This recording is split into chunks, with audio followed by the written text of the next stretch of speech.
Baruch haba, B'Shem Yahovah. Welcome back, Yeshua lovers. You see these two Alef and Tavs here, these standalone Vav Alef and Tavs? Vav Alef and Tavs. They're in this week's Torah portion of Phineas, or Pinchas. And they are going to show us that Yeshua is also the second lamb, or as Revelation says, the lamb who was slain, who comes back with a fiery sword to cleanse the earth. But I'm getting ahead of myself.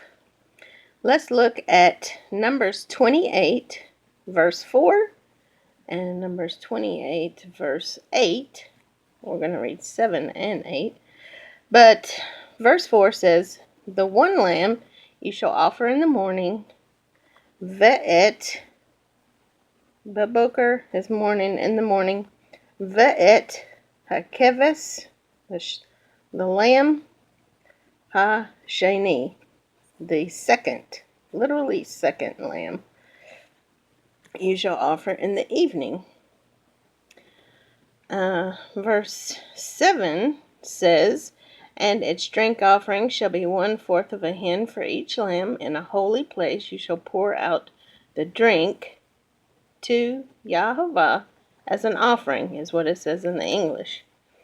In the Hebrew, it says, pour out drink offering, the strong intoxicating drink, to Yahovah, and Alef Tav, the hakeves, the lamb, ha-sheni, the second lamb. So you see this little 8 here? In the English, it is our verse numbers, as everyone knows, but in Torah scrolls, they don't have verse numbers like this in between. So, we could literally read this as to pour out strong drink to Yahovah, Yod-Heh-Vav-Heh, and Alef Tav, the lamb, the second. Isn't that cool?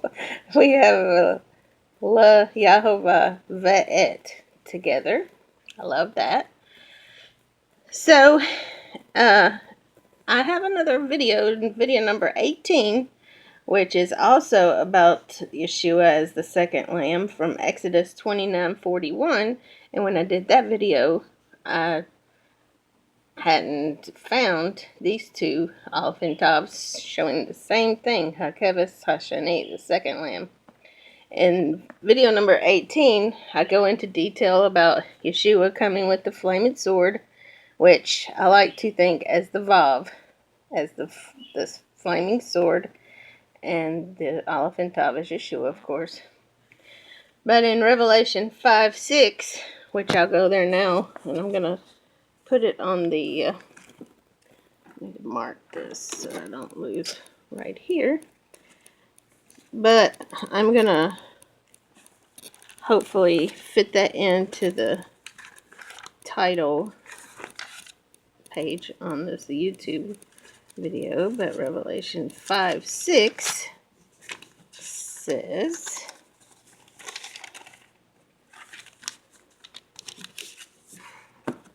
alright, should have had this marked before. "And I looked, and behold, in the midst of the throne and of the 4 living creatures, and in the midst of the elders, stood a lamb, as though it had been slain, having 7 horns and 7 eyes, which are the 7 spirits of Elohim, set out into all the earth." So when Yeshua comes back, he's going to be represented as the lamb who was slain. Verse 12, we have, saying with a loud voice, well, let's read 11 too. "Then I looked, and I heard the voice of many angels around the throne, the living creatures and the elders, and the number of them was 10,000 times 10,000, and thousands of thousands, saying with a loud voice, Worthy is the Lamb who was slain to receive power and riches and wisdom and strength and honor and glory and blessing. And every creature which is in heaven and on the earth and under the earth, and such as are in the sea, and all that are in them, I heard saying, Blessing and honor, and glory and power be to him who sits on the throne, and to the Lamb forever and ever. And I was thinking, you know how these sacrifices, one lamb you shall offer in the morning, the other, or the second lamb, you shall offer in the evening. Well, and I was thinking, when Yeshua came, it was in the 4th millennium, right? Well, the day starts at evening. So from evening to evening is the first day, all the way through the 7th day.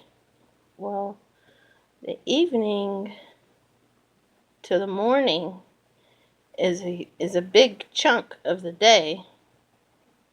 Would it be 4/7 or 4/6 of the day? I'm not explaining this well, but I'm thinking the one lamb that came first, Yeshua, when he came in the 4th millennium, would that be the same amount of time as our morning is to the beginning of the day, which starts in the evening?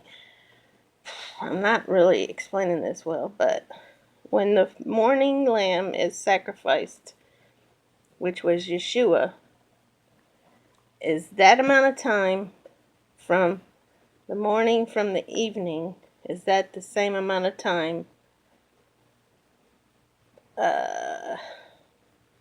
percentage-wise as Yeshua coming in the 4th millennium, as opposed to the beginning of time in the 1st millennium? You know what I'm trying to say? Because when he's the second lamb, when Yeshua comes back, that's right before the 7th millennium of rest. I don't know if I'm explaining this well, but it kind of, you can mark it in the comments if you get what I'm saying. But anyway, I just wanted to show you this. Thought it was very interesting that we have 2 more examples of Yeshua being represented as the second lamb. And this Torah portion was ripe with tittles. Tittles. Like in, we got an enlarged noon in chapter 27 of Numbers, verse 5, which is in the word for case. So Moses brought their case before YHVH.